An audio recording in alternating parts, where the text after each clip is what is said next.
తోటలు పెంచటం వలన ఎలాంటి ఫలితాలు కలుగుతాయి? తోటలు అందరూ పెంచలేరు, కానీ సదా ఆనాటి నుంచి ఈనాటి వరకు కూడా మనకి తోటలు ఉండనే ఉన్నాయి. తోటలు లేకుండా మనకి ఫలసాయం ఎలా వస్తుంది? పళ్ళు, కూరగాయలు, రకరకాల తోటలు, కూరల తోటలు, ఆకుకూరలవి, పళ్ళవి, రకరకాల తోటలు చాలామంది పెంచుతూ ఉంటారు. అది వ్యాపారం అవుగాక అయినప్పటికీ కూడా దానివల్ల వాళ్ళకి పుణ్యం లభిస్తుందిట. ఎలాంటి పుణ్యం లభిస్తుంది? ఎవరైనా ఒక మామిడి తోటలో ఒక 100 మామిడి చెట్లు నాటారనుకోండి, పెంచి పోషించారనుకోండి, వాళ్ళకి పరలోకంలో, స్వర్గలోకంలో ఆనందంగా, తృప్తికరంగా జీవించేటువంటి అవకాశం ఏర్పడుతుందిట. వాళ్ళ వంశంలో అందరూ కూడా తృప్తికరంగా జీవిస్తారుట. ఇక్కడ కూడా వాళ్ళకి ఈ జీవితంలో కూడా ఎలాంటి లోటు లేకుండా ఉంటుందిట. ఎందుకు? మామిడి చెట్టు వలన మనం ఇంతకుముందు కూడా చెప్పుకున్నాం కదా, ఆత్మతృప్తి ఏర్పడుతుంది అని. అదేవిధంగా అది ఏ తోటైనా కావచ్చు, ఎలాంటిది, అది పళ్ళది కావచ్చు, కూరగాయలది కావచ్చు, పువ్వులవి కావచ్చు.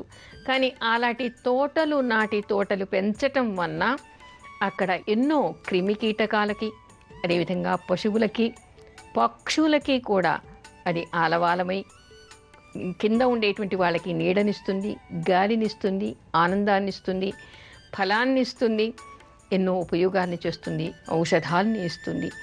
ఒక చెట్టు ఉంది అంటే ఆ చెట్టు పచ్చగా ఉన్నంత కాలం ఏపుగా పెరిగి దాని ఆకుల వలన మనకి ఉపయోగం, ఆ తర్వాత దాని పళ్ళ వలన, దాని కూరగాయల వలన, దాని వేర్ల వలన, దాని బెరడు వలన, అంటే ఒక్కో చెట్టుకి ఒక్కో ఔషధ గుణం ఉంటుంది.